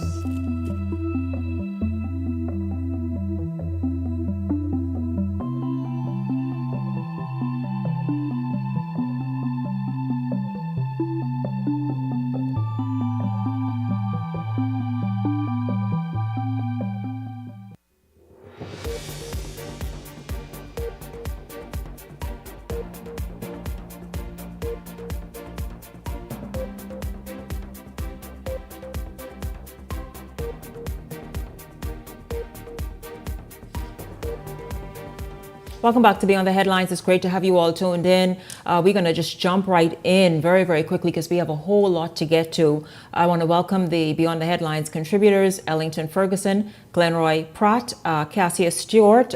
Guys, see if Cassius is there on Zoom. But gentlemen, let's jump right in very, very quickly. I know we have discussed at length. I've had the Chief Passport Officer on this show since last year several times. He's almost a staple. And we have discussed this issue quite a number of times, but we had the communications director on in the first segment. Yes, Cassius, I can hear you. Good evening. I'd like to know where your background is. So guys, Glenroy, your thoughts, because this is something even you have discussed here on the show, where you pointed out about seeing many people with the Bahamian passport in the hotel sector, for example. Well, some of the challenges that we see in the Bahamas is not unique to the Bahamas. However, in these instances, one only needs to open their eyes and see the amount of persons that are now walking the streets in the Bahamas to determine that there has been a large influx of other nationalities over the last several years. And that has predominantly been under the current administration. Does that raise a flag? Yes, it does. There are some instances that are being pointed out as being a passport fraudulent activity that's been taking place in the country. Weeks prior to that, there have been statements made that there is no issue, but now we are seeing this proliferation. But one of the things that I find very ironic is the fact that when it was stated that they were putting people before the courts, these are the holders of such passports, but who are issuing these passports is the question. If you're going to just put the person who is actually having the possession of the passport in some court proceedings and not deal with the producers, then you're just spinning top. Glenroy, now, We have to fix the Glenroy, problem. now I'm disappointed. Truly I am. And please, let's not linger here. We have to move on to other matters, right? Here's why I'm disappointed. You obviously don't watch Beyond the Headlines. Forget what Latre or anybody say who come here as a government officials. You've seen Nicholas himself. But what does that mean? Well, can the host just speak? Go ahead. Don't you tell me go ahead. I have every right. Go ahead. So if you would watch this show with the million times he's been on, he himself has seen that his own officers have been prosecuted. But and if they were caught, and just recently, like no more than a week and a half ago, you saw the immigration director who has not come on the show as yet to talk about the issue and fraud, but you've seen them talk about people being prosecuted in their departments. I have to say that because Nicholas Simonet in particular has spoken about people in his office being prosecuted. Which is fine. For being, being caught up in some sort of whatever the action was as it relates to producing fraudulent passports. Shanique, if I may, and I know you got limited time on this, let me just jump in here. I think one of the things that Glenroy is missing out from what the chief passport officer is saying, or what Latre had revealed, is that the chief passport officer finding that some protocols that was removed when people come to renew passports garbage is causing some issues. And never raised until now? Why haven't that been an issue that has been discussed? No, it's unfair for you to say that. No, it's not unfair, because it should have been discussed when it was brought up as an issue. The documents that the leader of the opposition have presented in the parliament is not a document of something that happened last Rubbish, week or because you had last 5 month. years to present that. You're now presenting this issue. Why would he raise it? As you heard, The Latre fact said is- he did it even without the consent These of are- his minister. Rubbish. He went and he And that list reintroduced. is for situations that happened over a year ago. Exactly. So it's an ongoing service. They have not come to alarm or to say to the public, but obviously they were doing their job, and I think they should be commended for looking and finding these improprieties and dealing with it. We got to be careful how, when it comes into politics, that we This ain't even about politics. This is about our sovereignty. malign these public servants. And I think Nobody's maligning persons anybody. in the It's passport about our office- sovereignty. No, you've got to give credibility to the passport office for being able to doing your detect. job is good. I agree with that. Listen to me, But Glenroy. it's still our It sovereignty. is about our sovereignty. I like When that, you're bro. gonna have when Nicholas Simonet is going to be here, and who has shown and really been so candid that he does not care either way. He is just there to do his job. And if he said something, now if you or anybody else can perhaps question where he is misleading, then by all means let's do that. It's not about Nicholas. I'm questioning Nicholas. I'm questioning there's a process here that Nicholas knows, and everybody's been stating that there was not an issue. Now there's an issue because the previous government did whatever they did. The fact is that never came up until we now see all these fraudulent cases that are being placed before the court. You're saying fraudulent cases because of the work that they're doing. No, because we have a multi-tiered situation that is not being addressed. I don't understand what you're saying, Our sovereignty is at stake. Glenroy, the fraud is happening, doesn't and we touched this last evening. But who the are fraud, the persons? wait a minute, sir. The fraud is happening on multiple levels, whether it be the justice of the peace, Right. whether it be the people, whether in immigration, the passport office, what is that?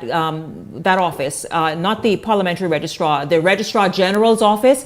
All those different areas, everybody on the take. And so all those and many of those people have been prosecuted when it's found that they're in question. The system is working. Cassius, quickly jump in and we have to move on. Me? I was enjoying the round. First time on the round, I like that. But I think I mean both. There's merit on both sides, and I understand Glenroy's point. I understand Ellison's point, and I understand what Latre brought some new revelation to the table. The problem with the PLP is that their public relations is weak, and so now you want to bring the information on the tail end after all these weeks of rowing about this passport issue. Now you bring in the fact that I guess the policies were lax under the minister's administration. If that was the case, then you should have brought that a long time. Exactly. You know what I think? And good that Latre showed up here this evening. I just think that Nicholas Simonet has been saying it and speaking it. He did not. Obviously, he's not going to say it all in terms of where it was relaxed or not relaxed. But he's been talking. Have we been listening? But you see, in order for us to fully argue and digest this argument, we need to know the full story. Because I never knew that the policies was relaxed under the Minister administration. I didn't know that, and now I understand now that it's now tightened back up. But if we knew that, then we could have better served, I guess, bring the argument to the table. But I wanna add something here, though. While we're looking at all of these different variables as to how do we get to a corrupt passport, we need to get to the root, the foundation of the justice of the peace, getting those birth certificates. How are those persons able to get those birth certificates to get a passport? Because in order to get a passport, you need a birth certificate. So we need to look at those justice of the peace, all those people out there, and figure out who are they, and how much money are they being paid. Y'all know it's a big racket going on. All you have to do is pay them. Cassius, you know this very well. You pay them whatever it is their fees are. And this is exactly how a lot of this stuff is just slipping through and getting by, and then it's being flagged elsewhere. If they're the ones who are causing the problem, who's going to put them in jail? Who? Because in order for you to get a passport, you need a birth certificate. Correct. If the birth certificate is fraudulent, then who is signing those birth certificates? Exactly. Or the letters to get the those relaxing system. That's the foundation. No, the system That's the relaxed. foundation of it right there.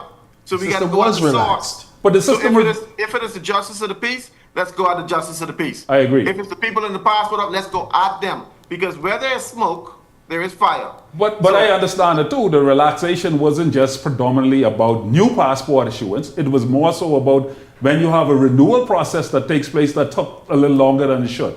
So Even from my that mother perspective, renewed her passport. She just renewed her passport, and I had to get her birth certificate all over again. right? And so, if that is the case, she already is in the system. She's 80 years old, and she still now have to go get a birth certificate all over again. So you still have to get the birth certificate. But if the birth certificate is fraudulent, that's the foundation. Yes. Then you see how the system becomes a problem.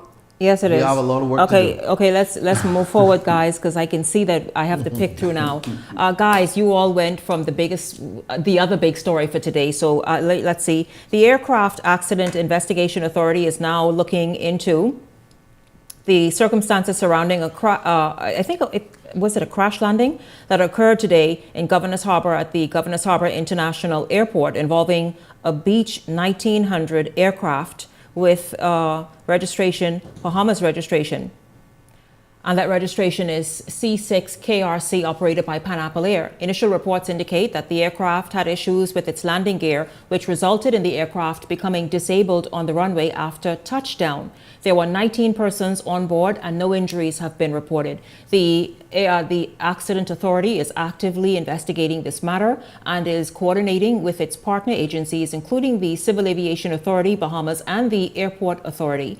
The authority, in a statement this evening, said that the preliminary report will be made available within 30 days on the authority's website. Now, gentlemen, an American Airlines aircraft that was also at Governor's Harbor International Airport was unable to depart all these hours and finally left Governor's Harbor just before 7 this evening. Just after 7 this evening. And I got that on good authority. Gentlemen, let's just talk about air safety. And I'll tell you, I spoke with Devard Francis, who I think is chairman of the Aviation Authority there at NAD.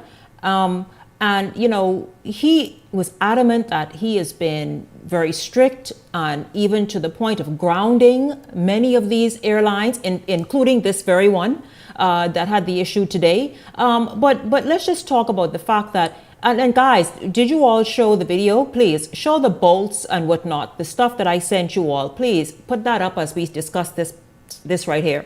But for an aircraft that looked like they just gone to a roadside mechanic, listen to me, y'all. This is no game in the air. You know what I mean? You can't pull to the side and go and fix this flat tire.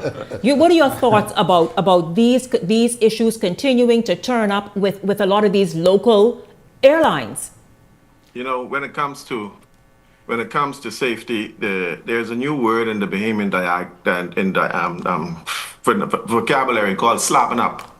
And I want the older people to know that, we can't slap up when it comes to airline safety and aircraft safety.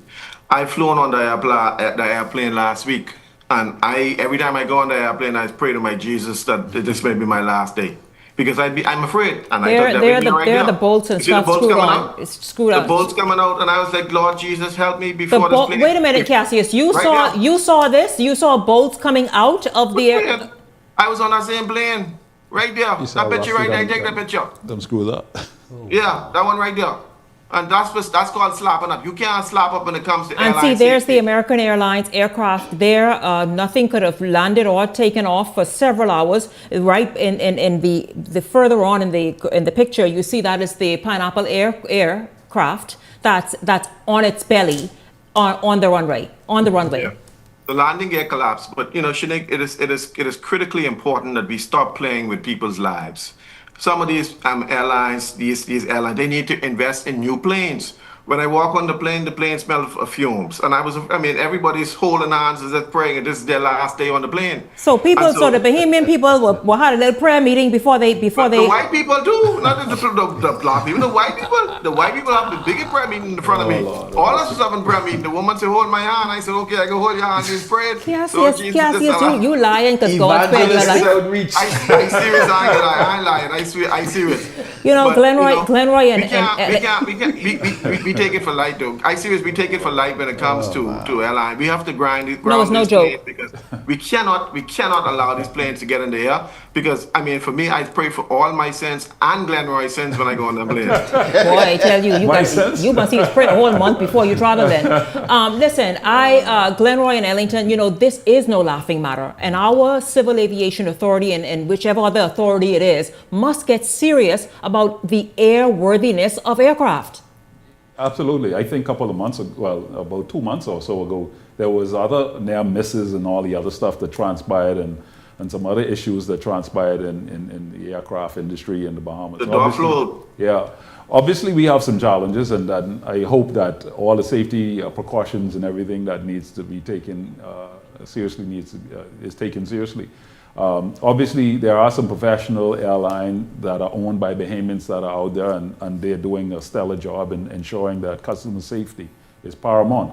But in instances where there are inspections that are taking place, and those things are discovered, then they should be brought to the fore. The irony is that these things haven't been brought before the flight transpired. So who's inspecting these planes? Who's inspecting? That's the thing. Who's inspecting it? Because when you see bolts kind of like about to pop out of the side of the aircraft, like who say, okay, this is good to go? Yeah. Who says that? Who says that? They must have gone to YouTube and learned aviation. Ellington is the inspector. Put some duct tape on it anyway. Duct tape, you know what I mean? Listen, y'all, we have to get serious. Our airspace now is becoming more. It's busier than ever. Certainly, the eyes of the world here. We are now opening brand new airports and calling them international airports. We certainly don't need issues happening here just because we slapping up, like Cassia say.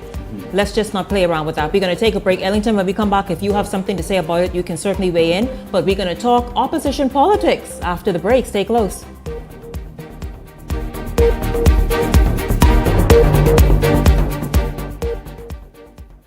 The Fox Foundation proudly presents the keynote speaker for the 3rd Annual Women's Entrepreneurship Initiative this March 19th at 7 p.m. at the beautiful Bahamas Resort.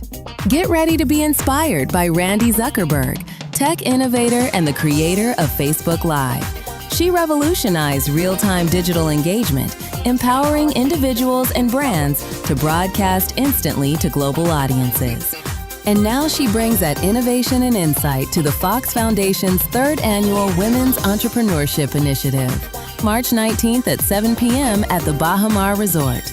Under this year's theme, Give to Gain, join us for a night designed to inspire growth, spark opportunity, and strengthen the future of women in business. Play for fun, not for funds. In the Bahamas, we play hard, but we live smart. We love a little competition. A little excitement, a little thrill. And at Island Luck, gaming is all about entertainment. Shared moments, celebrating the wins, and enjoying the experience. The key is simple. Play for fun, not for funds. When you set a budget before you start, and know your limits, you stay in control. And when you're in control, the game stays what it's meant to be. Fun. So play for fun, not for funds. Must be 18 and over. Island Luck reminds you that it's only a game, so please game responsibly. The race to 2026 is heating up, and the nation's voice is louder than ever. Here on Beyond the Headlines, we're checking the mood. the momentum and the message of the people. I'm Shanique Miller. Each week, we're taking the temperature of the electorate to see what's really driving the nation. Who's connecting? Who's cooling off? What issues are heating up ahead of 2026? This is Temperature Check 2026, where journalism meets the nation's heartbeat.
The Free National Movement gaining fresh momentum after ratifying its last two candidates, one of them being its leader, and the other, a man who officially closed 3 decades of service to law enforcement. Jose Etienne has the story, and then we come back and discuss it.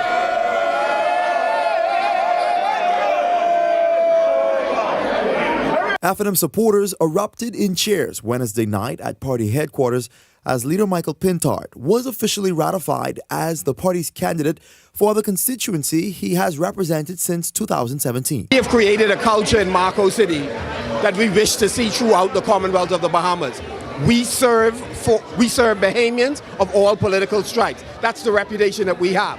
And so what we need is to end the level of tribalism that exists in the Commonwealth of the Bahamas and to find leaders who are prepared to work for all citizens. Also taking the stage was J. Leo Ferguson, a Mical native who closed out a 30-year career with the Royal Bahamas Police Force on the day of his ratification.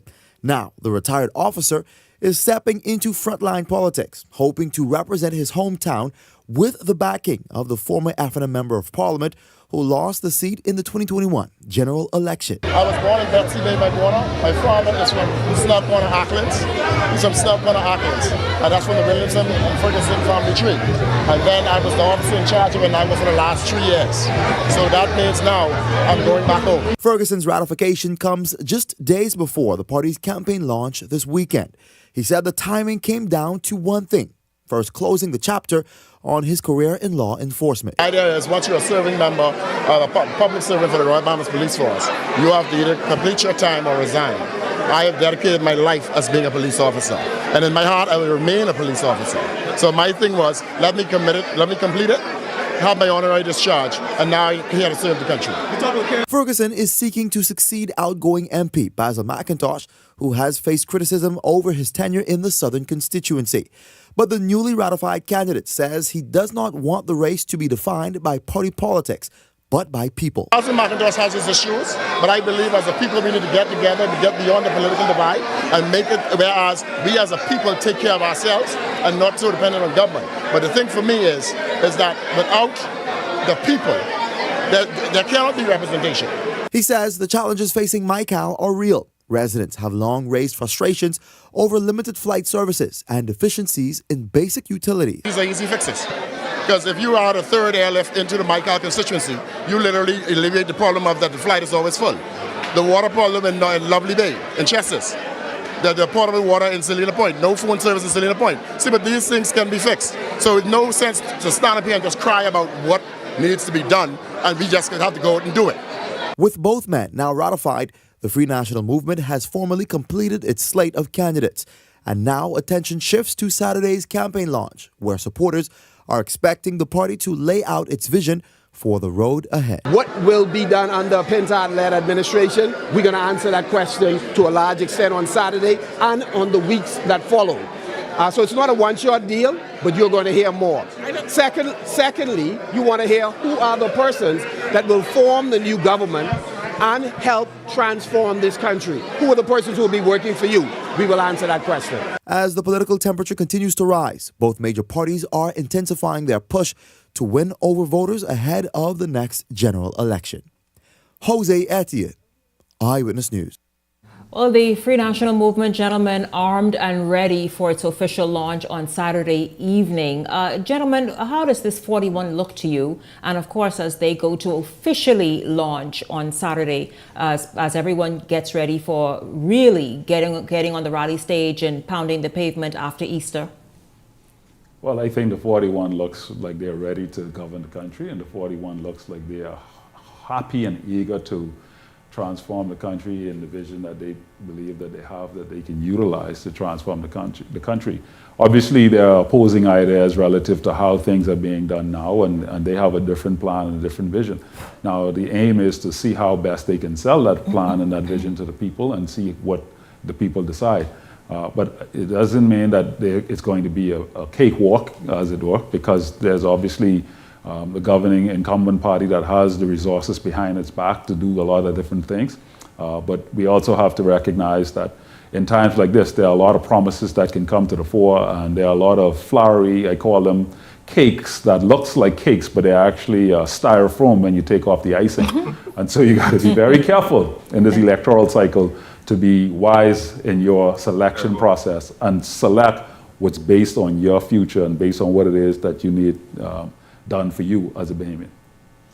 I think, Shanique, it's wonderful. The Free National Movement has finally put together its 41 slate of candidates. I think one of the things that is critical in the Free National Movement now is for the leader. They talk about they're going Saturday to launch their campaign. I think they must look at reunification, at unifying the party.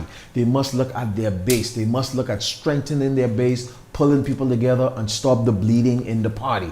That must stop. They must, if they can't bring people together, like a former member, Janet Bostwick, said, it's going to be a real challenge for them. And I think that's what is going to be. They're going to have a sound message. I'm sure they're going to come out of their convention with a good message to the Bahamian people. But getting your base together, and then once you get your base together and you can present yourself to the public, and the Bahamian will begin to consider this party, whether this can be an alternative to the Progressive Liberal Party to take governance over the country. That is critical. Well, in regards to Michael, it is refreshing to see the candidate for the Free National Movement, Ferguson. I don't know him, but I know his family. I know he comes from good stock. I know his mother, I know his father, and I know John Lee, and I know his other brothers, and I know that they are well trained and well educated. So if he's anything like them, I think he will be a good candidate. So in that regard, listening to him speak, he sounds sound, he sounds balanced, and he sounds like he knows the issues on the ground, which Michael really need. They really need a good leader, because the last one was slapping up and wasn't really bringing much to the table. Slapping up? Slapping up. I wish he was at least doing that. The one before that was slapping up too. Well, you know, slapping up, you gotta define slapping up means choking, jiving, and really bringing under the table. So so the one before that was slapping up too. So but I think he is sound. But one thing I'm just puzzled though. I mean, from all of my studying history, the leader is always the first one out. The king is the first one on the battlefield. I don't understand why this king was the last one to be nominated, ratified. You know, that kind of baffles me. You know, as a leader, you got to be the first one to be ratified, because in the cabinet, you are first among equals. And as first among equals, you got to be the first one out there. But this one was the last. That's kind of strange in political talk. So we'll see what they got to say. We'll have what they got to say in terms of bringing their platform to the table. And you know, the PLP got to come strong as well too. It's not going to be an easy fight. It's going to be a dog fight. So everybody got to come out there and don't slap up. Bring your best game to the table, because we can talk about you on the show. If you ain't coming, if you're slapping up Shanique, we can slap him up. We slapping up. Whoever comes slapping up, we slapping up. Again, the Free National Movement will officially launch its election campaign on Saturday at Bahamas. And so we all will be paying attention to that. Gentlemen, I thank you all for being here. Of course, at the top of tonight's show, Latre Raming. Thank you so much for stopping by, Latre. And a big thank you to all of you for tuning in this evening. It's certainly been awesome having you tuned in. I look forward to seeing you right back here tomorrow evening. For the entire Beyond the Headlines team, I'm Shanique Miller. Make it a great evening, everyone.